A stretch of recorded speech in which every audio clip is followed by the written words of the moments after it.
Build self-esteem. Where do we start teaching self-advocacy skills? Successful self-advocacy starts with good self-esteem, knowing that they can do a lot of things if they only try. The strongest self-advocates are those who feel the best about themselves. How do we help our children to have good self-esteem? Stay positive in the good things that they do. Avoid criticism as much as possible. Believe in them, whether things are going well or not. If things aren't going well, help them problem solve a way to turn things around. Let them know that you believe that they can do that. Praise, praise, praise. Let them know they're doing well no matter how small or how big the action. Things like, thanks for holding the door for me, to, that was a great grade you got on the test. Make your child aware of their strengths. We can also offer them the dignity of risk. In 1972, the dignity of risk was a phrase that Robert Persky, a speaker and consultant on a wide range of issues involving people with disabilities, started using to describe the importance of experiencing the normal risks in life that we all take every day, that people with disabilities should not be denied the experiences of these risks. He said, "The world in which we live is not always safe, secure, and predictable. Every day that we wake up and live in the hours of that day, there's a possibility of being thrown up against a situation where we may have to risk everything, even our own lives. This is the way the real world is. We must work to develop every human resource within us in order to prepare for these days. To deny any person their fair share of risk experiences is to further cripple them for healthy living." The dignity of risk is the right to take risks when engaging in life's experiences and the right to fail in taking these chances. Dignity of risk choices should be prudent. Robert Persky goes on to say some very thought-provoking things to families of children with developmental disabilities. And this is what he said: "Overprotection may appear on the surface to be kind, but it can be really evil. And oversupply can smother people emotionally, squeeze the life out of their hopes and expectations, and strip them of their dignity. Overprotection can keep people from becoming all that they could become. Many of our best achievements come the hard way. We took risks, fell flat, suffered, picked ourselves up, and tried again. Sometimes we made it, and sometimes we did not. Even so, we were given the chance to try. Persons with special needs need these chances too. Of course," he goes on to say, "we're talking about prudent risks. People should not be expected to blindly face challenges that without a doubt will explode in their faces.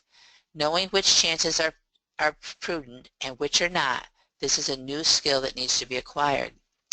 On the other hand, a risk is really only what it is not known beforehand whether a person can succeed or not."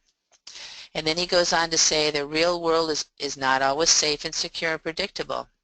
It doesn't always say, "Please, excuse me," or "I'm sorry." Every day we face the possibility of being thrown into a situation where we'll have to risk everything.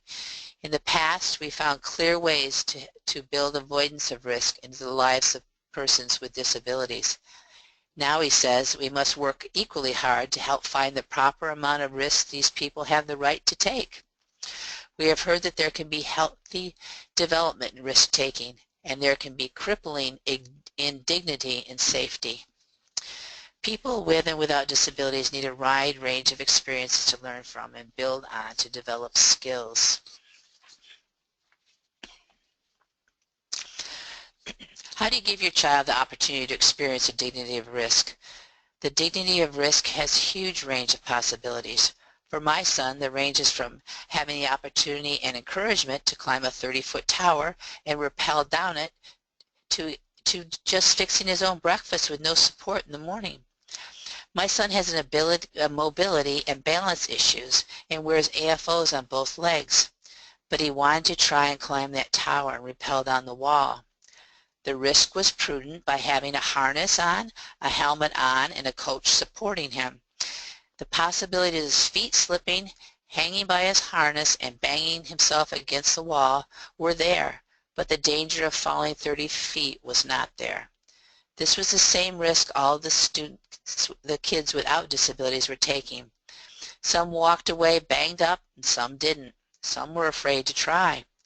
Fortunately, my son didn't slip, and he was so proud of himself and shouted encouragement to the other kids who were attempting to rappel down. He liked it so much he did it 3 times.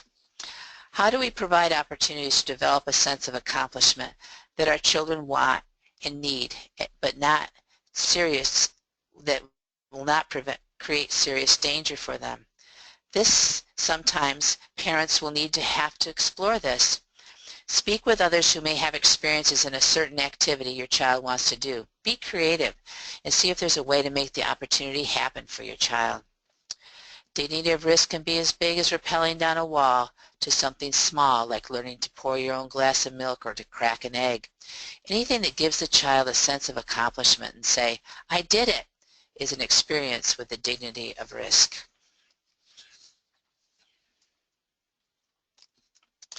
It doesn't matter what the opportunity is. It can be something small to something big. What matters is the child's sense of accomplishment at trying something new and knowing that they can do it. Experiences like learning to pour their own milk and not worrying if it's spilled or they're getting it in the glass, to actually being able to walk their dog alone, to be able to volunteer in the community and interact with people, to be able to ride a horse even though you use a wheelchair, to be able to go skiing even though your balance is very poor, returning the shopping cart, or even just dancing. Putting away the shopping cart is a dignity of risk my son is currently working on. My son is visually impaired and has to be reminded to keep his head up to see what is around him. After shopping, he is starting to take the shopping cart to the shopping cart corral in the parking lot. He is nervous, but he's trying to keep his head up to watch for cars and has been doing a good job.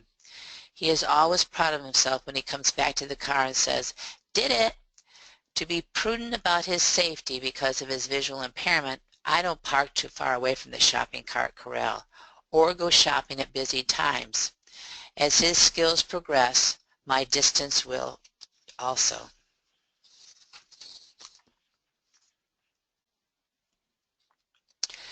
Give your child the opportunity to learn from new experiences and feel good about themselves for daring to try, whether they are initially successful or not. It may take a while to find just the right opportunity your child will like, but each opportunity provides them with experiences to build on for the next opportunity. It helps them to learn more about themselves and what makes them happy and what doesn't. It helps them to be more resilient to the changes that will happen in their lives. It boosts their self-esteem.